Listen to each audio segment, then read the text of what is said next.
Okay, ring road వేసిన ఘనత మీదే, అంటే బైపాస్ తీసుకొచ్చి రింగ్ రోడ్డు వేసిన ఘనత మీదే. అయితే బైపాస్ ఇంకా పూర్తి స్థాయిలో పూర్తి కాలేదు అది. అంటే మధ్యలో కూడా ఈ స్థల వివాదాలు, అంటే స్థల సేకరణ, ఈ భూ వివాదాల వల్ల కొద్దిగా పెండింగ్ పడింది. ఈ భూ వివాదాలు తీసుకొచ్చింది మొత్తం కూడా వైసీపీ క్యాండిడేట్లు, అంటే వైసీపీ కార్యకర్తలు అక్కడక్కడ మీకు కావాల్సిన వారే. మీరు కొద్ది చొరవ తీసుకుంటే వారు ఆ సమస్యల నుంచి దూరం పోతారు, రోడ్డు పూర్తవుతుంది. అయితే రోడ్డు పూర్తయితే టీడీపీ వల్ల క్రెడిట్ పోతుందన్న ఉద్దేశంతో శ్రీకాంత్ రెడ్డి గారు పట్టించుకోవట్లేదు అన్న అపవాదం అయితే మీ నియోజకవర్గంలో ఉంది. చాలా అన్యాయం ఉన్నాయి ఈరోజు. దీనిపైన నేను అసలు మాట్లాడడంతో పాటు ఈలతో ఎస్సీలతో ఎంతో కొట్లాడుతున్నాను. అది వైసీపీకి సంబంధించిన నాయకులు ఎవరు కాదు, మామూలు వ్యక్తులు, టీడీపీకి సంబంధించినటువంటి నాయకులు. మీకు తెలిసినట్టు అంశమే, ఒక ఇంజనీరింగ్ కాలేజ్ ఓనర్ ఏ రకంగా పెండింగ్ పెట్టింది మీరు ఒకసారి మీకు అంత డీటెయిల్గా తెలిసిండకపోవచ్చు. పెండింగ్ పెట్టిన అంశం అయితేనేమి, తర్వాత ఒక సామాన్యులు వాళ్ళకి కంపెన్సేషన్ విషయంలో కానీ ల్యాండ్ డిస్ప్యూట్ వల్ల కోర్టు అవి కూడా డిజాల్వ్ అయినాయి. ఇప్పుడు 95% అయిపోయిన వర్క్ అండి, 5% మీరు చెప్పినట్టు పెండింగ్స్ ఉండేది. 5% చేయాలనుకుంటే ప్రభుత్వం నిధులు కేటాయిస్తే చాలు. ఇప్పుడు రింగ్ రోడ్డుకి ఇప్పుడు ఎస్సీ గారి నుంచి ప్రపోజల్ పంపించి 1 year అయిపోయింది ఒక ₹1 కోటి నిధుల కోసం. ఆ ₹1 కోటి శాంక్షన్ చేస్తే మొత్తం అయిపోతుందండి అది. ఆ ₹1 కోటి శాంక్షన్ చేయకుండా పెండింగ్ పెట్టుకొని వైసీపీ మనసులో అడ్డుకుంటున్నారు రాజకీయ కోణంలో మాట్లాడితే. అటువంటి రాజకీయాలు ఏ రోజు చేయను నాగరాజు గారు. ఇంతకుముందు కూడా నేను అనేకసార్లు ఇంతకుముందు కూడా చెప్పాను, ఏ రోజైతే నా వలన అంటే ఒక అభివృద్ధి కార్యక్రమంలో కానీ ఆటంకం కలిగినా, ఒక వ్యవస్థను నేను తప్పుదోవ పట్టించిన ప్రవర్తన చేసినట్టు నిరూపించిన, ప్రజలకు నష్టం చేసే పరిస్థితి నా ద్వారా ఏ రోజు వచ్చినా అదే రోజు రాజీనామా చేసి రాజకీయాలు శాశ్వతంగా వైదొలుగుతాను. వ్యవస్థలను గౌరవిస్తాను. మంచి చెడు అంటే ఏదైతే ఉంటుందో ప్రజలకు మేలు జరుగుతుందో దానిపైన ఎప్పుడు పోరాడతాను. చెడు కార్యక్రమాల జోలికి కానీ, అనవసరమైన వివాదాలు, రాజకీయంలో బలం పెంచుకోవడానికి అనేక వివాదాలు సృష్టించి గ్రామాల్లో బలం పొందడానికి ప్రయత్నాలు, పంచాయతీ సెటిల్మెంట్లు చేసి డబ్బులు కొట్టేసేటువంటి పరిస్థితులు ఏ రోజు కూడా చెయ్యను.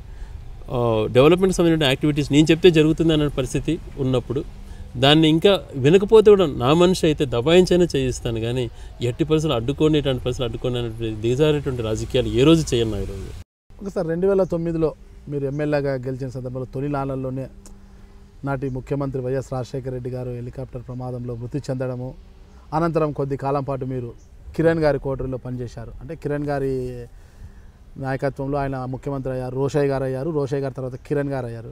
వీళ్ళ సీఎంల దగ్గర కూడా మీరు ఎమ్మెల్యేగా పనిచేశారు. అంటే ఆనాటి పరిస్థితి ఎలా ఉండింది? మీరు రోషయ్య గారు తను ఎప్పుడు ఇండిపెండెన్స్ డెసిషన్స్ తీసుకునే పరిస్థితి తను లేకుండా ఉండేదండి. ఏ అభివృద్ధి కార్యక్రమాలకు వెళ్ళినా కూడా నేను దానిని ఈ రోజు ఉంటానో రేపు పోతానో అన్నటువంటి పరిస్థితులు ఆయన మాట్లాడుండేవాడు. ఈ రోజు కూడా స్పిరిట్గా ఇట్లా చేద్దాము అటువంటి ఆలోచన తనకు ఉండేది కాదు. ఎన్ని రిప్రజెంటేషన్స్ ఇచ్చినా అది వర్కౌట్ అయ్యేది కాదు.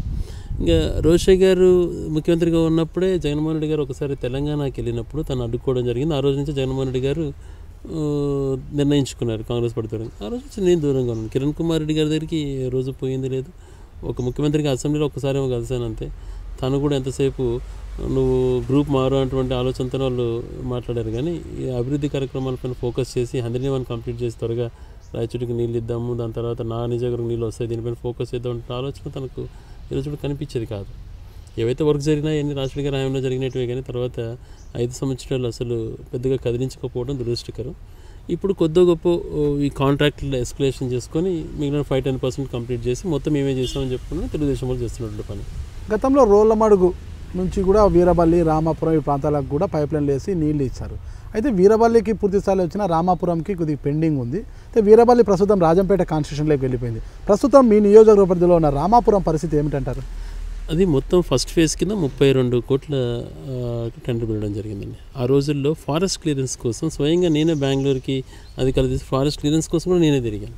తిరిగి ఫారెస్ట్ క్లియరెన్స్ అన్ని తీసుకొని దాన్ని త్వరగా చేయాలన్నటువంటి తప్పంతో చేసేటప్పుడు రాయచోటికి అప్పుడు వెలిగల్లి ప్రాజెక్ట్ కంప్లీట్ కాలేదు.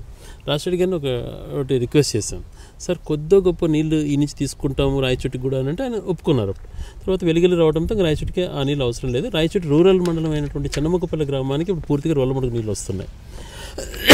ఆ 32 కోట్లు కాకుండా 18 కోట్లు వరల్డ్ బ్యాంక్ నుంచి ఇవ్వడంతో వీరబల్లి మండలం నుంచి 50 నుంచి 60 హ్యాబిటేషన్స్కు రామాపురం మండలంలో బండపల్లె గ్రామము, కుమ్మరపల్లె గ్రామము, అస్నాపురం గ్రామము, చిట్లూరు, రామాపురం హెడ్ క్వార్టర్స్ కూడా ఇప్పుడు పనులు అయిపోయినాయండి. దాదాపుగా ఇంటర్నల్ కనెక్షన్స్ అన్నీ కూడా అయిపోయి రీసెంట్గా రామాపురం టౌన్లో కూడా నీళ్ళు వచ్చాయి. ఈ ఇంతవరకు జరిగిన పార్ట్లో ₹1 కూడా తెలుగుదేశం ప్రభుత్వం వచ్చిన తర్వాత నీళ్ళు కేటాయించలేదు. అయితే ఇప్పుడు 5 కోట్లు కేటాయించింది, అది లక్కిడిపల్లికి పైప్ లైన్కు అని అంటున్నాను. దాన్ని కూడా నేను చాలాసార్లు పోరాడాను. 5 crores త్వరగా టెండర్స్ పిలవండి, కొంత పార్ట్ అయిప్ చేయొచ్చు, మిగిలిన 30 కోట్లు కేటాయిస్తే మొత్తం 3 మండలాలు కంప్లీట్ చేయొచ్చు అని చెప్పి కూడా ప్రభుత్వం పైన అనేకసార్లు మాట్లాడుతున్నా స్పందన లేదు. Hi, this is Rayachoti MLA Gadikota Srikanth Reddy. Please watch my exclusive interview with Nagaraju గారు on iDream Media. Thank you.